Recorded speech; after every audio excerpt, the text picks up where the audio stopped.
Alam mo kung ano yung maganda kapag nasa probinsya ka? Yung parang sobrang layo mo sa problema. Yung manghuni ng ibon, sariwang hangin, na kahit sobrang bigat ng pakiramdam mo, kapag naranasan mo tong mga to, biglang mawawala na lang.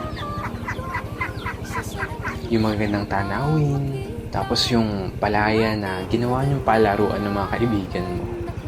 Sarap talagang mumuhay sa probinsya, no? Yung para talagang napakalayo mo sa problema. Yung parang napakalayo mo sa malupit na sistema ng mundo. Na kapag nasa probinsya ka, mararamdaman mo talaga yung halaga ng sarili mo kesa sa iba. At mapapasabi ka na lang na there's no place like home or like probinsya. At ikaw na nanonood nito ngayon, masaya ako at naparamdam ko sa'yo ang pamumuhay sa isang probinsya.